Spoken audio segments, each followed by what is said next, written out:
السلام عليكم ورحمة الله. بسم الله والصلاة والسلام على رسول الله وعلى آله وصحبه ومن والاه ثم أما بعد. On s'était arrêté à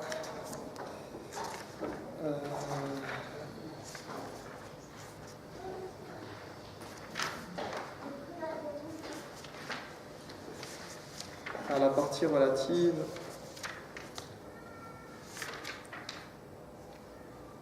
aux mufattirat. Donc on avait parlé de arkan as-sawm,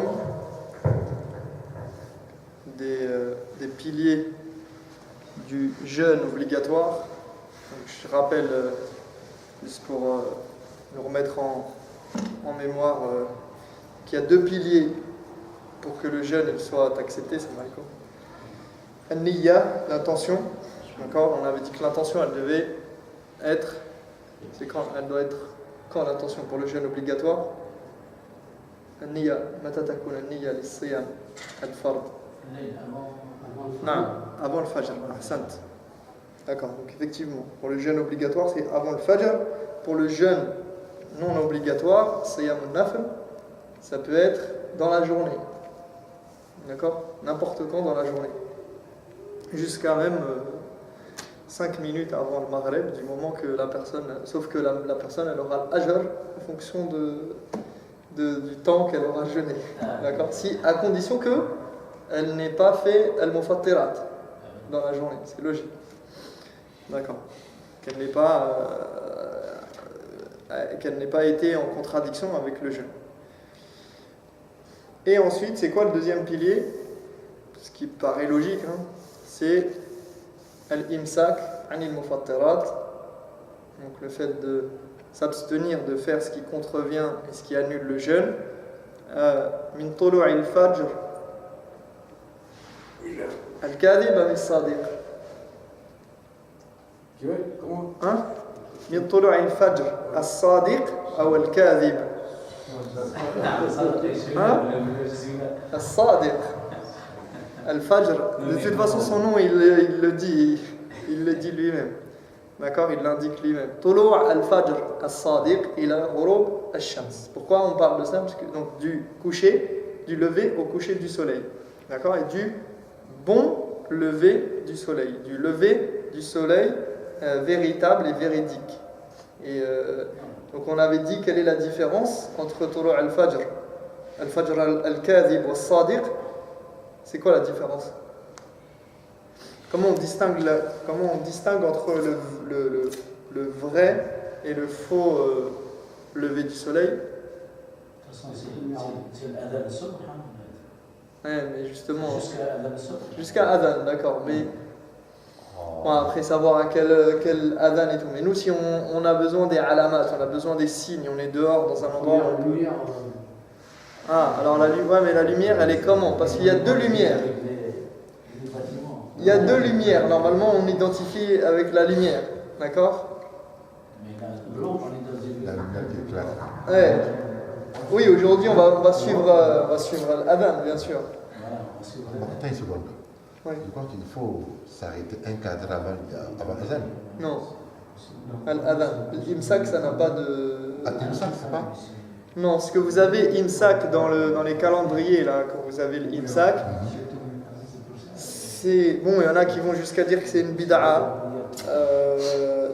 En fait, ça tout dépend comment on l'interprète. Ça peut être une bid'a et ça peut être aussi simplement une précaution par rapport à certains cas de certaines personnes qui ont des remontées acides ou qui ont besoin de... Mais, quoi qu'il en soit, l'imsak, c'est pas ce qui est écrit comme étant imsak sur certains calendriers, ça ne fait pas office d'interdiction de limite à laquelle il faudrait s'arrêter de manger. On a le droit de manger jusqu'à ce que l'imam, jusqu'à ce que le muadhin, il dise Allahu Akbar.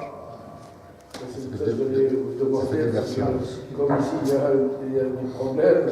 Après, nous, on a le problème des 12 degrés, 15 degrés, 18 degrés, etc. Ça, c'est autre chose. Mais nous, on essaie déjà, avant de rentrer dans les trucs problématiques, les questions qui posent problème, on essaie de revenir aux bases. Déjà, si on a compris comment ça marche au départ, c'est déjà plus facile pour comprendre après les conflits et essayer de traiter avec ces problématiques-là. Si déjà on ne sait pas de quoi il s'agit, de quoi il retourne, on ne pourra rien comprendre. Donc déjà c'est ça. Donc, on a compris. Déjà on est tous d'accord que c'est du matin jusqu'au soir. Du lever, ou pour être plus précis, du lever du soleil jusqu'au coucher du soleil. Non, pas du lever du soleil. Hein? Non, pas de lever du soleil, c'est l'aube. Du lever de l'aube. Mais Yanni, des premiers rayons du soleil. Ah non, parce que ça fait déjà clair. Hein? Ça fait déjà.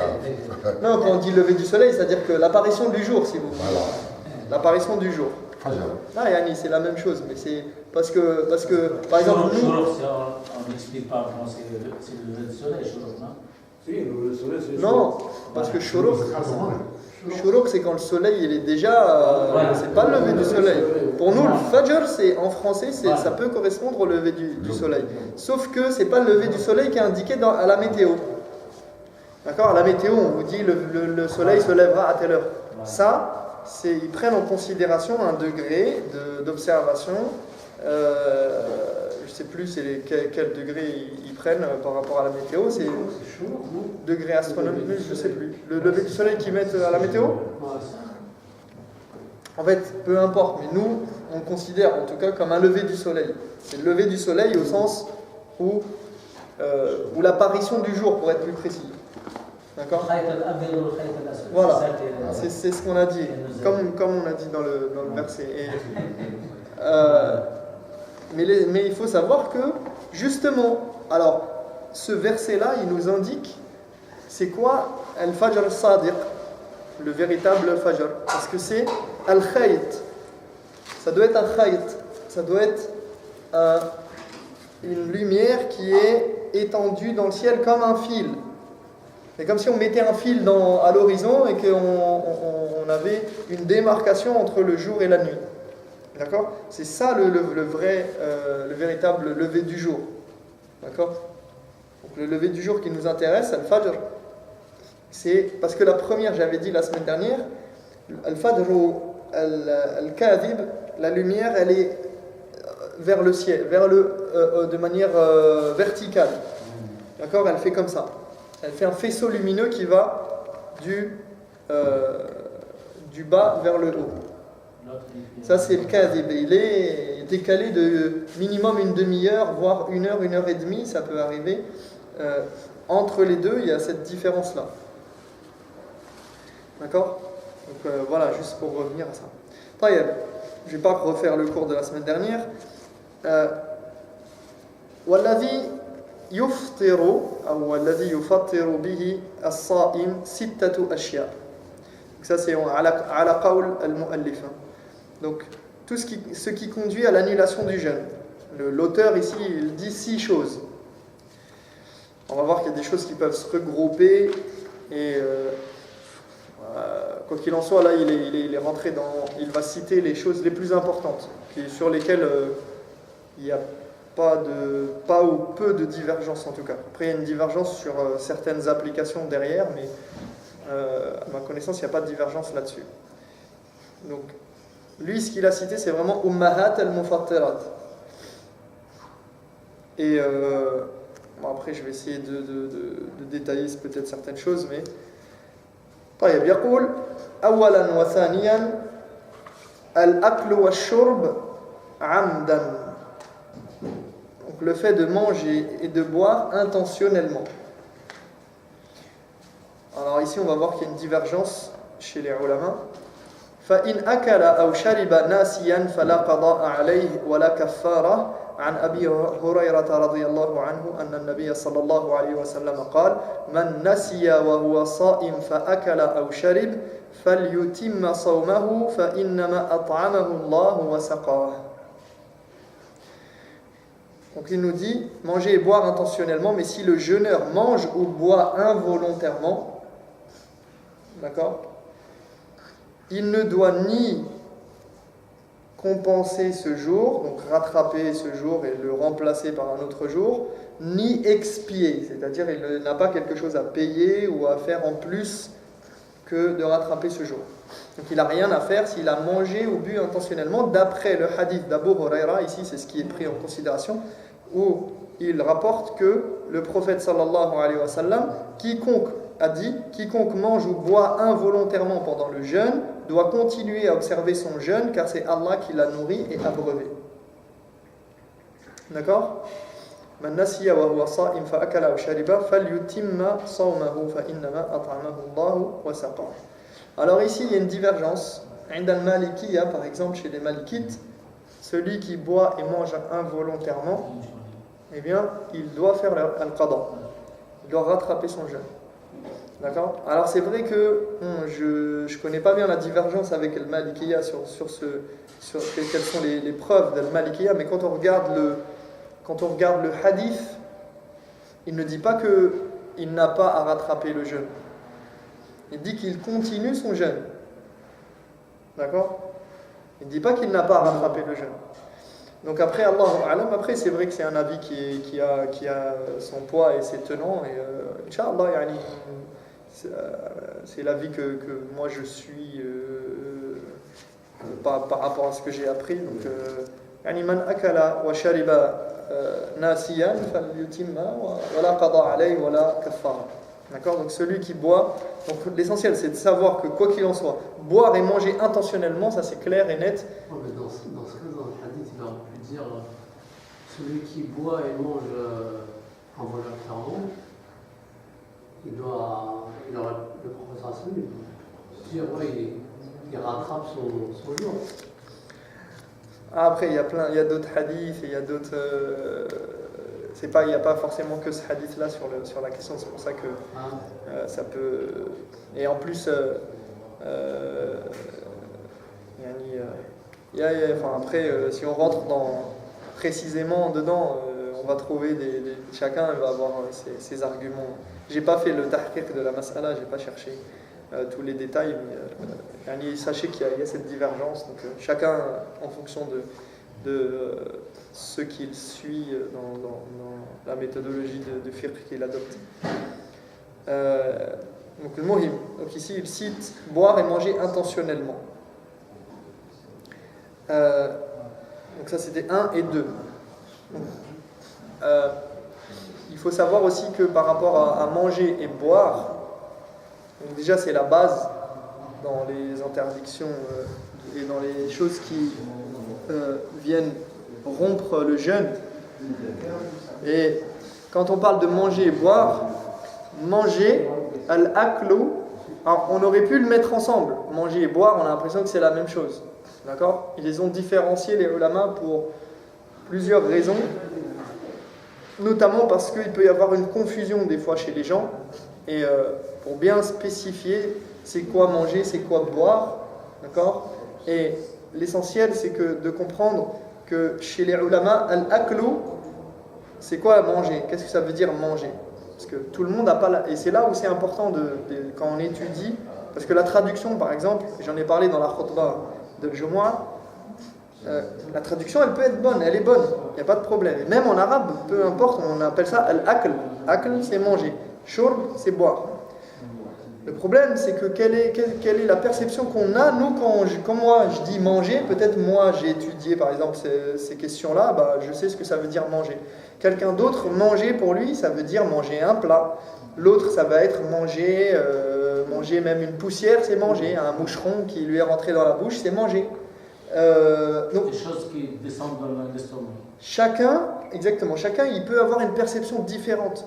Par exemple, dans le wudu, quand on dit laver les mains, aujourd'hui, quand on dit va te laver les mains à un enfant, on lui dit va prendre du savon, enlever les traces la saleté qu'il y a sur tes mains. D'accord? S'il vient, il a juste passé l'eau des mains, ses mains sous l'eau ou l'eau sur ses mains, eh bien, on va lui dire tu t'es pas lavé les mains, peut-être. D'accord? Donc, le problème, il est dans la perception qu'on a des choses. C'est pour ça que c'est bien de revenir à qu'est-ce que ça veut dire manger, par exemple ici. Donc manger, isalu, jamid, isalu jamidin, ila al-mi'da, an tariq al-fam. Donc c'est quoi manger? C'est introduire un objet quelque chose de consistant ou de dur ou de jamid, d'accord, quelque chose qui a une certaine consistance dans l'estomac à travers la bouche. D'accord? Sauf que ici on va rajouter l'idée que ça reste dans l'estomac. Parce que par exemple comment on appelle ça en médecine? C'est l'endoscopie, c'est ça? Non, je sais plus. Hein? Fibroscopie?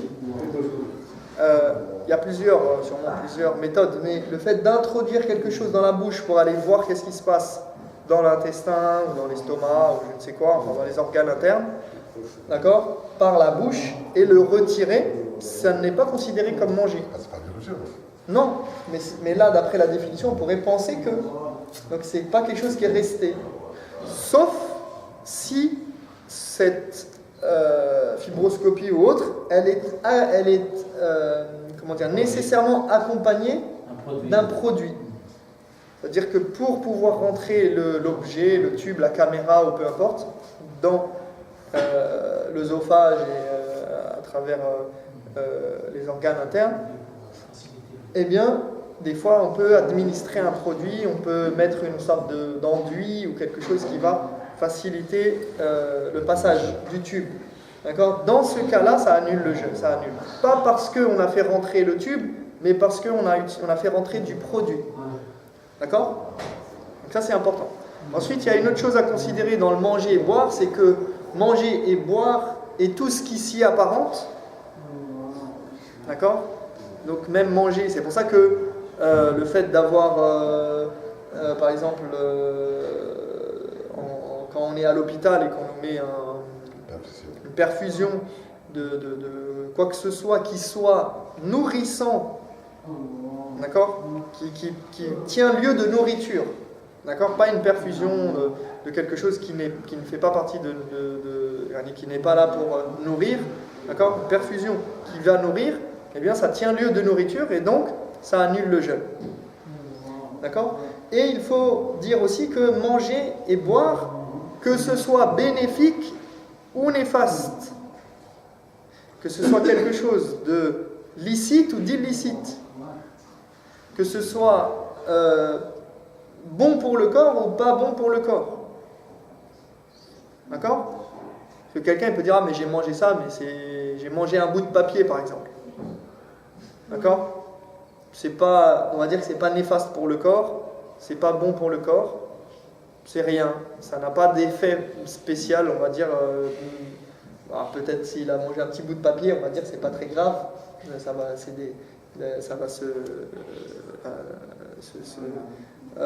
désagréger et il n'y aura pas de problème majeur pour l'intestin. Il peut avaler, voilà, quelle que soit la chose. Quelque chose de néfaste pour le corps, il a mangé quelque chose je sais pas moi, du caoutchouc, ou bien il l'a mangé, d'accord? Il a mangé quelque chose de haram, il a bu quelque chose de haram, il a bu de l'alcool, ça, bien sûr ça va annuler le jeûne. Il a bu de l'eau, ça va annuler le jeûne. Donc peu importe que ce soit positif ou négatif pour le corps, d'accord? L'essentiel, c'est que la personne elle ait avalé quelque chose volontairement, ici, par rapport à cet avis-là en tout cas. Troisièmement, ثالثا القي عمدا القي عمدا فإن غلبه القي فلا قضاء عليه ولا كفارة عن أبي هريرة رضي الله عنه أن النبي صلى الله عليه وسلم قال من ذرعه القي فليس عليه قضاء ومن استقى عمدا فليقضي. من ذرعه يعني غلبه وسبقه في الخروج. من ذرعه القي فليس عليه قضاء ومن استقى عمدا فليقضي. Donc, vomir volontairement, mais si le jeûneur vomit malgré lui, il ne doit ni compenser ni expier, selon Abu Huraira encore, radiyallahu anhu, c'était le hadith précédent, c'était rapporté par Abu Huraira aussi. Le prophète sallallahu alayhi wa sallam a dit quiconque vomit malgré lui n'a pas à compenser. Par contre, s'il le fait intentionnellement, il doit compenser. D'accord? Pour le coup, ici, il a utilisé qu'il rattrape. Pas l'yaqdi. Donc, quiconque vomit malgré lui, s'il a vomi sans faire exprès, eh bien, il n'a pas à compenser. Mais s'il s'est fait vomir lui-même, alors il doit compenser. D'accord? S'il se fait vomir, il doit compenser. Alors, il y a des gens qui vont dire ah mais pourquoi la différence? Allahu a'lam. Quelle est la différence? Parce que physiquement, si tu te fais vomir ou si tu... On peut peut-être, Allahu a'lam, dire que celui qui a vomi malgré lui, c'est que son corps avait besoin et qu'il était en mauvaise posture ou en mauvaise... il se sentait mal. Il avait avalé quelque chose qui était mauvais pour lui. Soit par son état de maladie, soit parce qu'il a mangé quelque chose qui était mauvais pour son corps et son corps l'a rejeté. D'accord? Alors que celui qui se fait vomir intentionnellement, c'est de lui-même qu'il a voulu le faire. D'accord? Et donc, peut-être, Allahu a'lam, je ne sais pas si ça fait sens, mais ça peut être...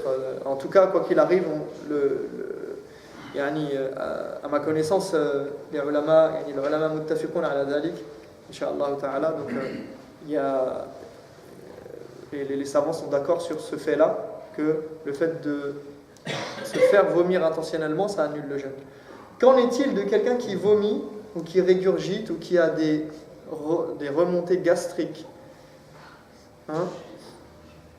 Alors, tout dépend. Alors, si la personne vomit, et qu'elle a quelque chose qui passe la gorge, si elle vomit, ça va passer la gorge, et ça va remonter, d'accord? Mais si elle avale certaines choses qu'elle avait régurgitées, là ça annule son jeûne. D'accord? Si ça remonte et qu'elle venait à avaler, là même si c'était intentionnel, ça interromprait son jeûne. D'accord? Pardon. Est-ce qu'on peut faire les rapprochements avec vomi volontairement? Est-ce qu'on peut faire les rapports avec une prise de sang? Alors ça, c'est pas dans... Je sais que c'est pas déjà, mais enfin, comme c'est retiré. On va en parler de ça, la prise de sang, après, Inch'Allah. Je sais pas si j'en avais pas parlé déjà. Hein. Non, j'ai un doute. Non, pas aujourd'hui. Hein. Pas aujourd'hui, mais j'en avais fait allusion ou pas. Je vais en parler parce que je sais pas si ici, je crois qu'il n'est pas mentionné. Non, je ne crois pas qu'il soit mentionné. Dans le livre, il n'est pas mentionné. Ce sont des choses modernes.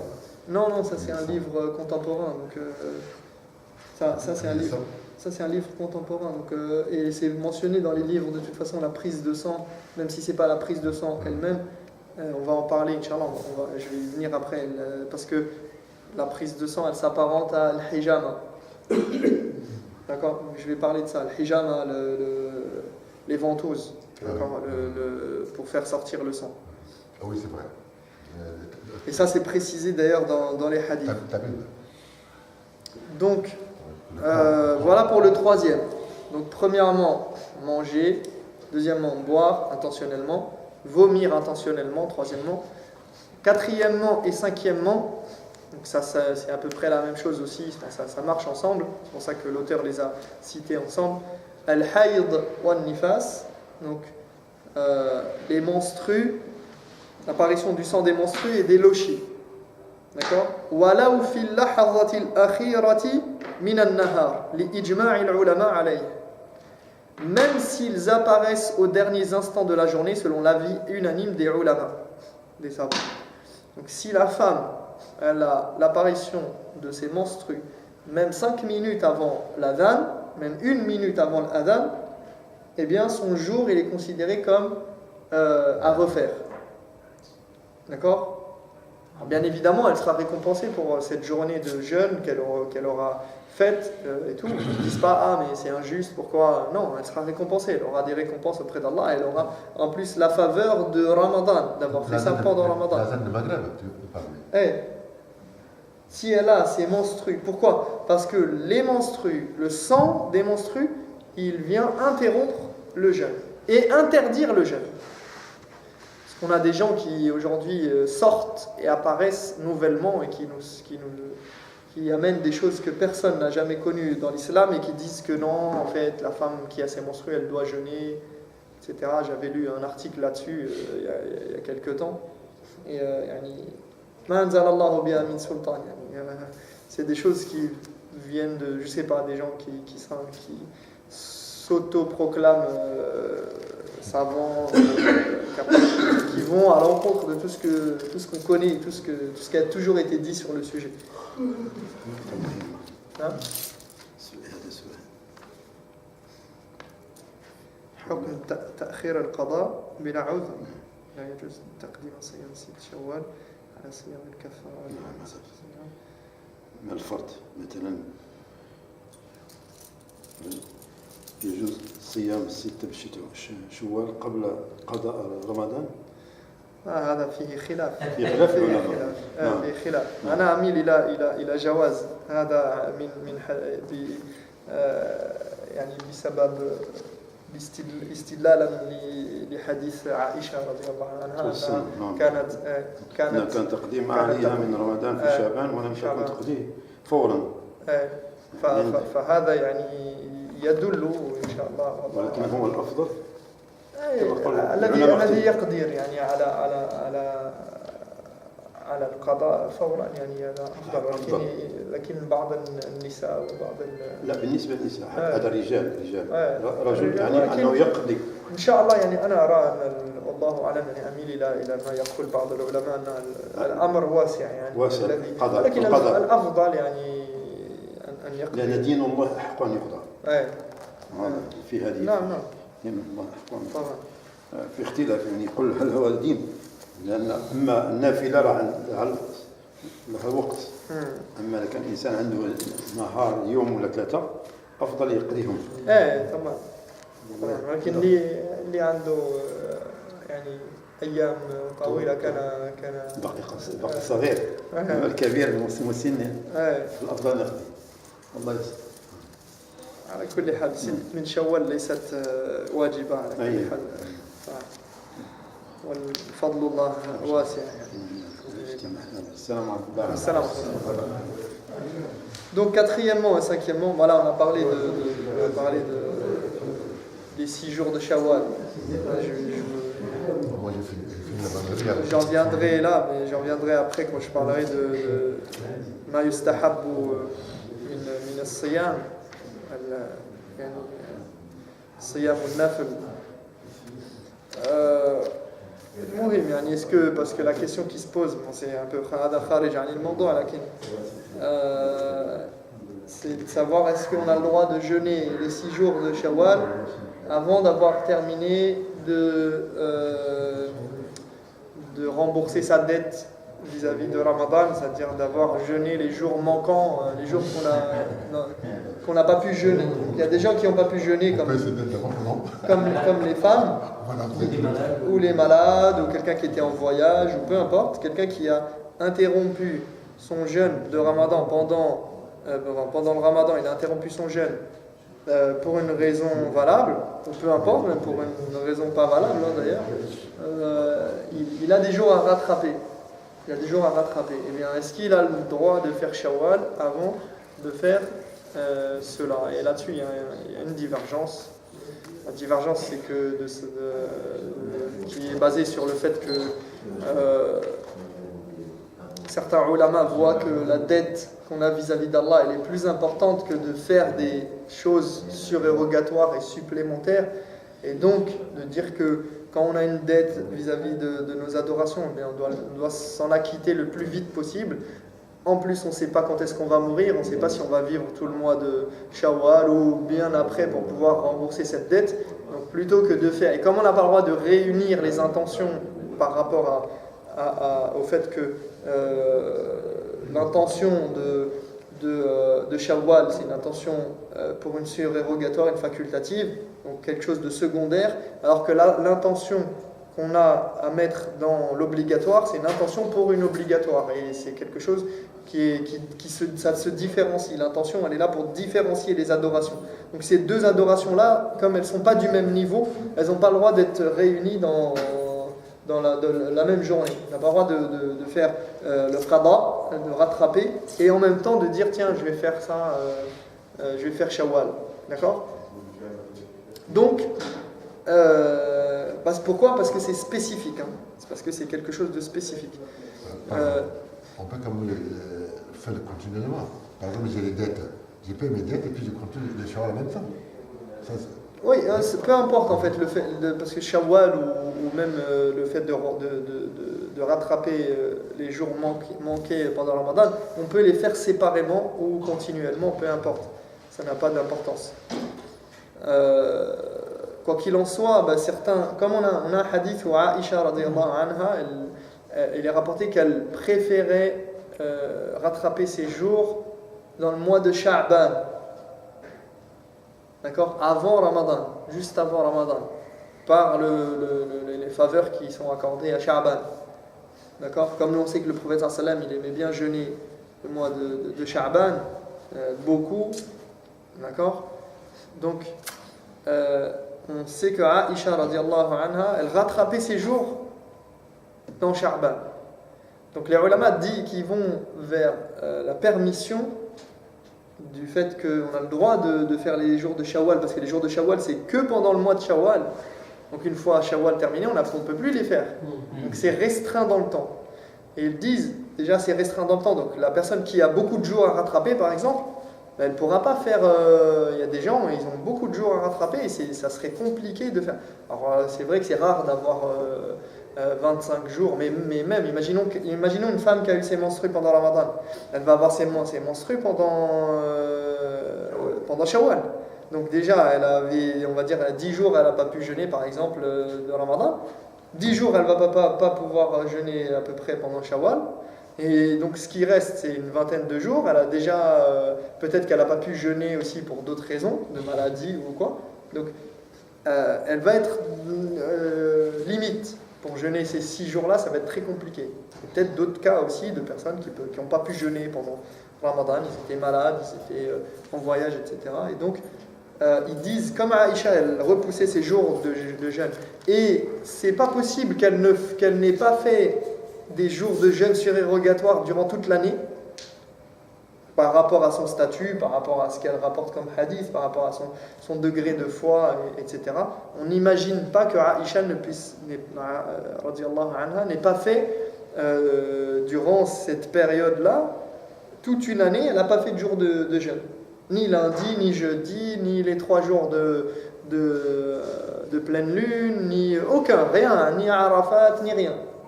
Elle n'aurait rien fait comme jour de jeûne, surérogatoire. Ça paraît peu probable. Donc les ulama ils disent, si elle faisait ça là, c'est que entre temps elle a fait, avant de rattraper, elle faisait Shawwal, ou elle faisait des jours surérogatoires. D'accord? D'autant plus que ça existe dans la sunna du prophète sallallahu alayhi wa sallam pour la salat.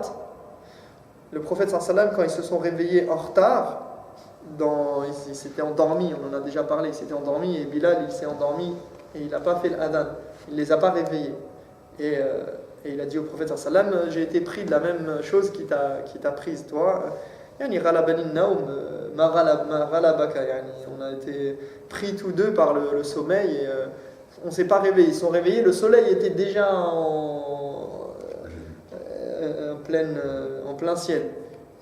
Et si mes souvenirs sont bons, le prophète sallam, il a prié la surérogatoire avant de prier l'obligatoire.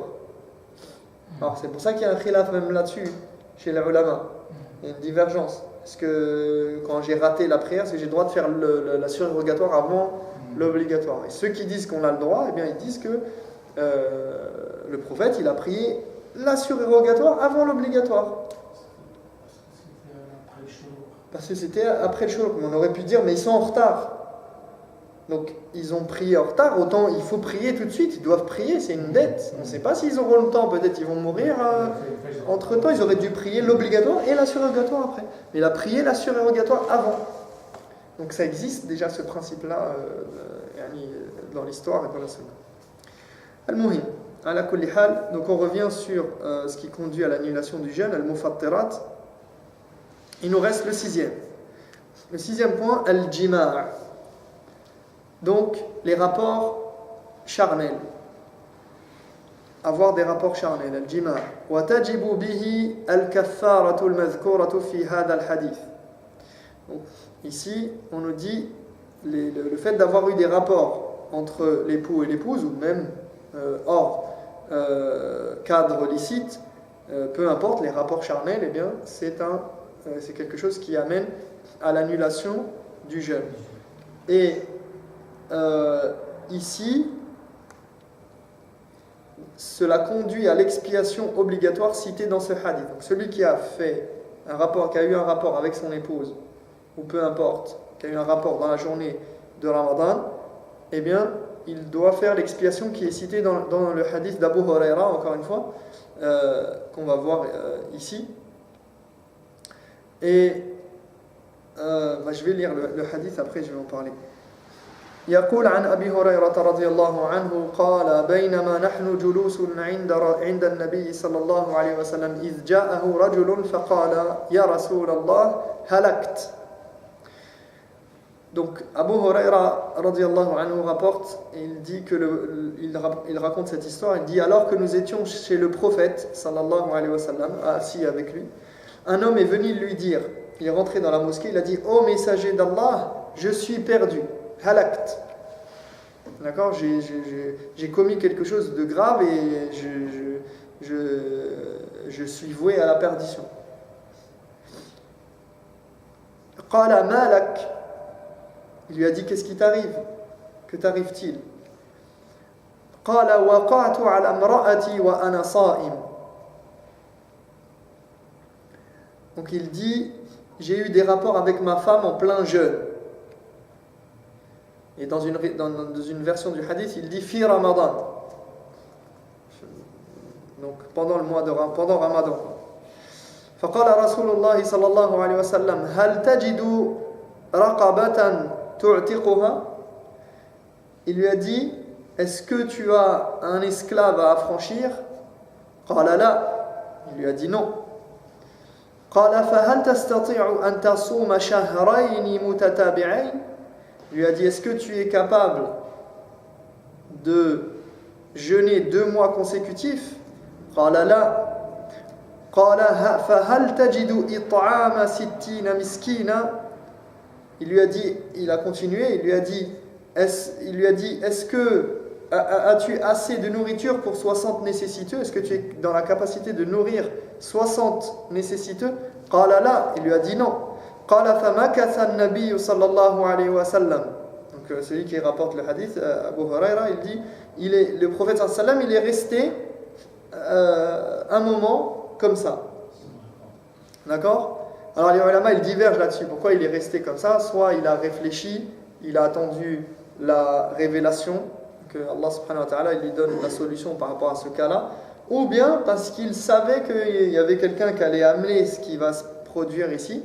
Donc il dit فمكث النبي صلى الله عليه وسلم فبين نحن على ذلك أتي النبي صلى الله عليه وسلم بعرق فيها تمر والعرق المكتل. قال أين السائل؟ فقال أنا. قال خذ هذا فتصدق به. Donc ici ils me disent qu'après un moment donc on apporta une corbeille pleine de dattes. Le prophète sallallahu alayhi wa sallam demanda où est le concerné. Donc il y a eu un moment, l'autre il est parti à attendre ou faire quelque chose, on ne sait pas. Il dit il est où celui qui est venu me voir tout à l'heure? L'homme s'écria c'est moi. Et il lui désigna la corbeille et il lui a dit prends ça et donne-la en aumône. فقال الرجل على أفقر مني يا رسول الله. Il lui a dit lui a dit je dois la donner à quelqu'un qui est encore plus pauvre que moi. Est-ce qu'il y a quelqu'un plus pauvre que moi qui peut recevoir ça? Je ne suis pas sûr de trouver quelqu'un de plus pauvre que moi. Et il lui a dit فوالله ما بين لابتيها يريد الحرتين يعني في المدينة أهل بيت أفقر من أهل بيتي فضحك النبي صلى الله عليه وسلم حتى بدت أنيابه ثم قال أطعمه ثم قال نعم أطعمه أهلك.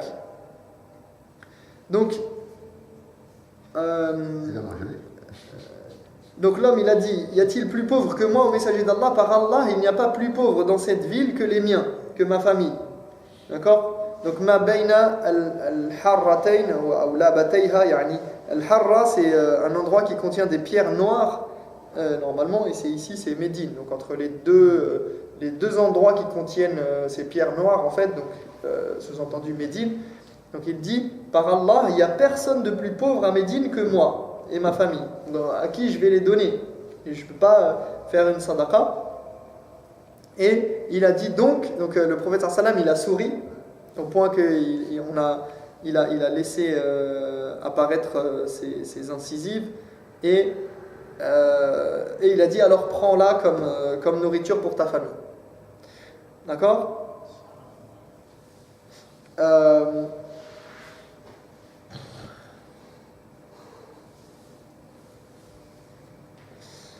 Et apparemment il y a une autre version aussi où il est dit que donc il a un homme qui a rompu son jeûne un jour de Ramadan, et donc comme dans le hadith qu'on vient de citer, on a ramené une corbeille de dattes qui fait 15 boisseaux.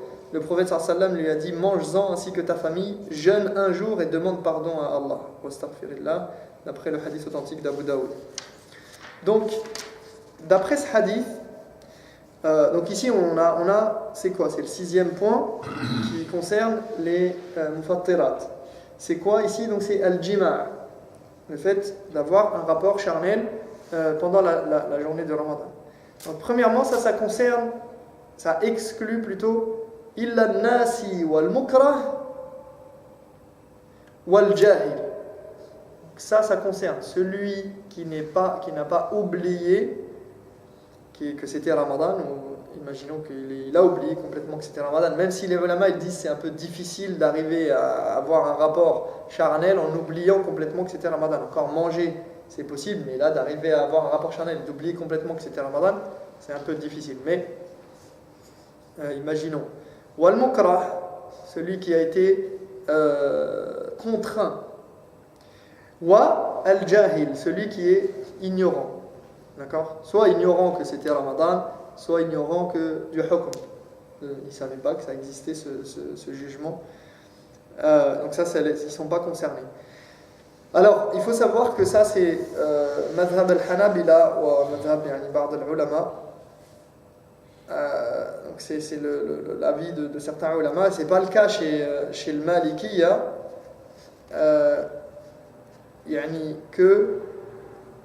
Comme je l'ai dit, en fait, non, je ne l'ai pas encore dit, mais le fait que celui, ici, il est considéré quoi? Que celui qui a un rapport pendant le jour de Ramadan, qu'est-ce qu'il doit faire? Il doit soit affranchir un esclave, ce qui n'est pas possible aujourd'hui, soit jeûner 2 mois consécutifs, soit nourrir 60 pauvres, s'il n'est pas dans la capacité de jeûner 2 mois consécutifs. Donc il est malade, il est faible, il n'est pas possible pour lui de jeûner 2 mois consécutifs. S'il jeûne 2 mois consécutifs, il doit vraiment les faire de manière consécutive. C'est vraiment strict, excepté s'il a une raison valable d'interrompre le jeûne, bien sûr. D'accord, il est malade, il ne peut pas jeûner, donc il doit s'arrêter. Là, il doit reprendre dès qu'il est plus malade. Il n'a pas le droit de dire tiens, un jour, aujourd'hui, je suis fatigué, ou j'ai des invités, ou peu importe. Non, 2 mois, il doit jeûner consécutivement. Alors après, il y a une divergence chez les ulama sur est-ce que la femme, elle est concernée ou pas. D'après ce hadith-là, parce que le prophète sallam, il n'a pas dit la personne elle est venue le voir et il n'a pas mentionné sa femme. D'accord? Il y a une règle qui dit ta'khirul bayan an waqti al-haja la yajuz. Le fait de repousser, de ne pas donner des explications alors qu'on en a besoin sur le moment, c'est interdit. Et le prophète sallam, il ne va pas repousser. Et son devoir, c'est de transmettre la religion. Donc, lorsque la personne elle en a besoin et lorsque c'est nécessaire, il va automatiquement expliquer les choses relatives à cette situation-là. D'accord? Donc, certains ils disent, et ici, il n'a pas fait mention de sa femme. Il n'a pas dit tu dois faire ça et ta femme elle doit faire ça aussi. Vous devez tous les deux. Il a dit que l'homme. Et d'autres ulama ont dit non. C'est normal qu'il n'ait pas parlé de sa femme parce qu'il était concerné par l'homme. Et l'homme, c'est lui dont il était question ici. Il n'avait pas besoin de parler de sa femme puisque c'était pas c'était ce qui concernait, c'était la personne en question. Donc il s'est adressé à cette personne-là et il avait, c'était légitime qu'il ne parle que à cette personne, d'autant plus que an-nisa'u shaqa'iqu rijal, n'est-ce pas? Donc dans les ahkam, dans les règles religieuses, les hommes et les femmes, ils ont les mêmes jugements pour tout, sauf dans ce qui est spécifique à l'un ou à l'autre par rapport à une preuve particulière. D'accord? Donc ici, ils disent, ce qui s'applique à l'homme s'applique à la femme. Donc, il y a une divergence là-dessus, mais l'essentiel, c'est de comprendre donc, que ici, celui qui a fait ça, eh bien, il doit faire 2 mois de jeûne consécutifs. Ou s'il ne peut pas, il doit nourrir 60 pauvres.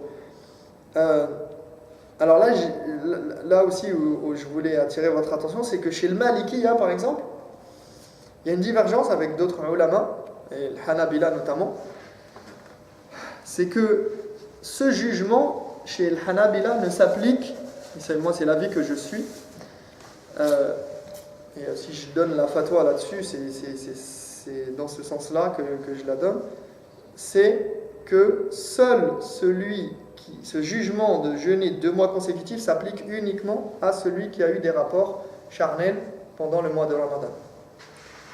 Pas à celui qui mange et qui boit volontairement. Parce que chez le Malikiya, il voit que celui qui a mangé volontairement pendant le Ramadan, sans aucune excuse valable, il a mangé ou bu pendant la journée, eh bien il doit faire 2 mois consécutifs. Ce jugement-là s'applique à cette personne-là. C'est pour ça que des fois on entend quelqu'un qui a rompu le jeûne, eh bien, sans aucune excuse valable, eh bien, il doit faire 2 mois consécutifs. C'est une divergence qui existe. Wallahu a'lam, je ne suis pas là pour juger, enfin, c'est pas à moi de juger quel est l'avis prépondérant. Il n'y a pas, c'est un khilaf mu'tabar. Et أنا متواضعا يميل إلى قول الحنابلة. Donc moi j'applique seulement cet avis-là qui dit que c'est valable que pour la personne qui aurait mangé ou bu volontairement, elle a fait un grand péché, elle doit se repentir, mais elle n'a que à rattraper le jour de jeûne et les jours de jeûne qu'elle n'a pas fait. Pas 2 mois. Elle doit le faire que jeûner. Si elle a interrompu une semaine, peu importe, elle le fait le nombre de jours équivalent. Alors maintenant, la question qui se pose par rapport à l'jima', par rapport au rapport charnel avec la femme, ou la femme avec l'homme, c'est est-ce que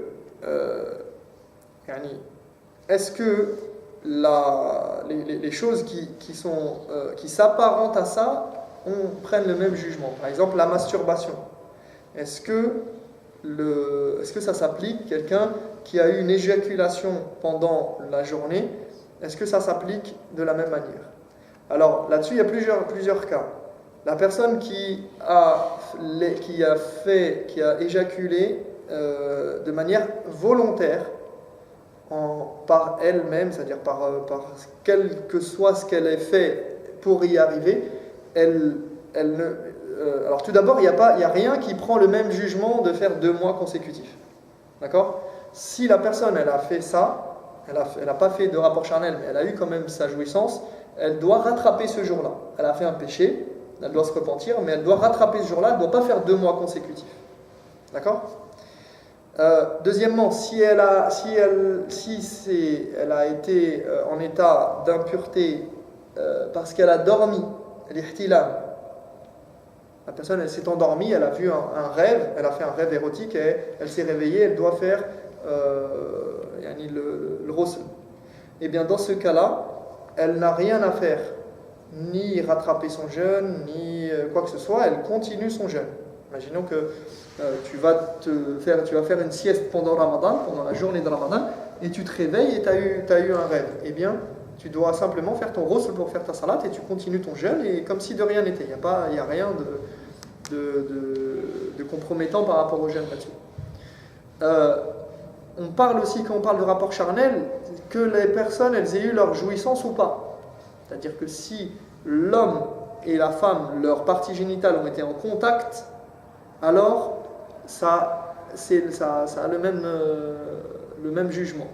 Qu'il y ait eu plaisir ou pas. Alors la personne, imaginons qu'elle était avec sa femme, et il n'y a rien, ils n'ont pas pu continuer jusqu'à la fin, eh bien, malgré tout, on dira, tu n'as pas eu ton plaisir, tu n'as pas eu ta jouissance, mais malgré tout, tu as fait l'acte. C'est considéré comme étant l'acte. D'ailleurs, tu dois faire le ghusl. Donc c'est la même chose. Les dettes, c'est les mêmes. Comment? Les dettes, c'est les mêmes. Je n'ai pas compris. La personne doit payer 70 jours après. Elle doit faire... 70 jours, là. Ouais. Même s'il n'y a pas eu... Même s'il n'y a pas eu la jouissance. Mais il y a eu le contact. Plaisir, oui. Il n'y a même pas le plaisir. Le contact entre les parties intimes. C'est-à-dire entre le sexe, les deux sexes qui se sont rencontrés. Ah, oui, ça... On ne parle pas et justement, on ne parle pas des muqaddimat. Des caresses. Des caresses, même s'il y a une personne qui est, on va dire quelqu'un qui est en voyage, mais il a le droit d'avoir des rapports avec son... Admettons le couple, il est en voyage pendant Ramadan, d'accord? Ils sont voyageurs, mais ils ont le droit d'avoir des rapports ensemble, même si c'est Ramadan, la journée, parce qu'ils sont voyageurs, c'est un sabab mubih. Ils sont l'île fitr, ils ont le droit d'être... ils ne jeûnent pas. Pareil pour le malade. C'est un choix aussi. Ils ont décidé de ne pas jeûner. Ils sont voyageurs. Non, ils peuvent jeûner en voyage. Oui, ils peuvent jeûner. Mais s'ils ne jeûnent pas, mais même s'ils jeûnent,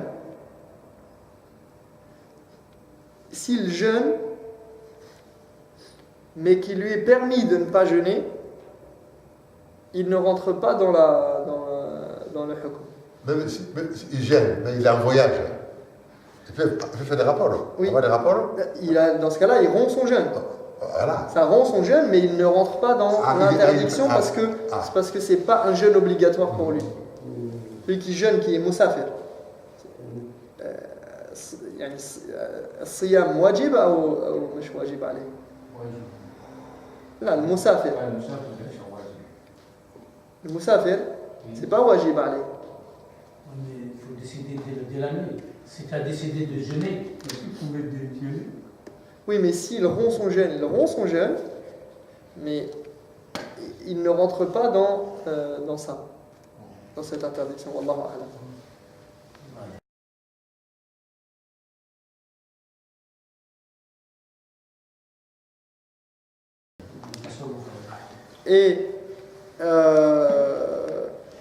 Et voilà, et pour terminer, il y a toutes les muqaddimat qu'il y a, tous les attouchements qu'il peut y avoir, les préliminaires et tout ce qu'il y a autour, tout ce qu'il y a autour du jima', mais qui n'est pas le jima', tout ce qu'il y a autour des rapports sexuels, mais qui ne sont pas le rapport lui-même, sont permis à condition que les personnes soient capables de se contenir.